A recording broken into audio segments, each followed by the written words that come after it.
Great evening, holy brothers and sisters! Today was the 7th of ELUL, and in the Kitzur Likutei Moharan, today's lesson will be called Overcoming Obstacles. The greatest obstacle of all is the barrier presented by a person's own mind. That is, when his heart is divided and he does not apply his heart and his mind to understand well the import of the holy thing that he wishes to do.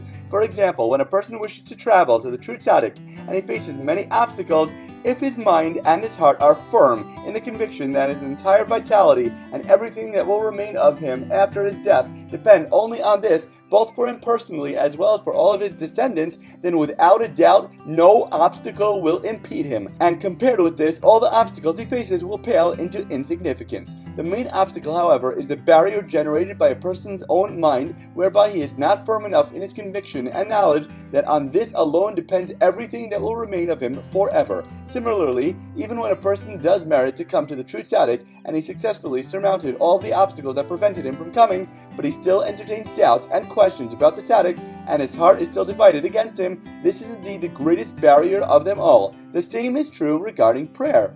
For at first a person may face many obstacles that keep him from praying, but afterward when he overcomes these and he begins to pray, yet his heart is twisted and he is beset by doubts and questions about God, God forbid, this is indeed the greatest barrier of them all. When a person has questions and doubts about God or the true tzaddikim, the remedy is to cry out to God in a powerful voice from the depths of his heart.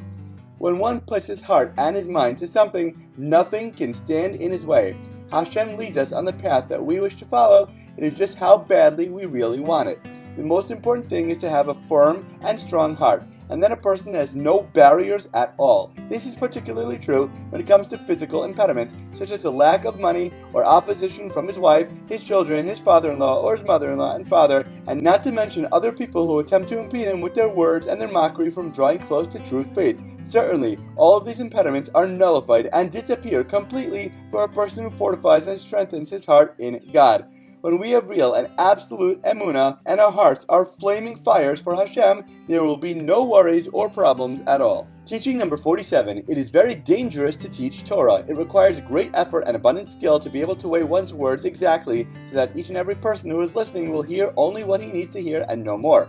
For when a person hears more than his mind and his understanding are capable of receiving, the impure forces leach from this excess. The true tzaddik experiences enormous fear when he teaches Torah, even more than the fear of Rosh Hashanah and Yom Kippur. When trying to help and guide others, be careful not to push too much on them at once. Only help people come back to Hashem through teshuvah with paces and pathways that are best suited for them. As always, thank you so much for learning together. If you enjoyed this lesson, please remember to like, comment, share, and borrow. And please God, we'll learn again tomorrow.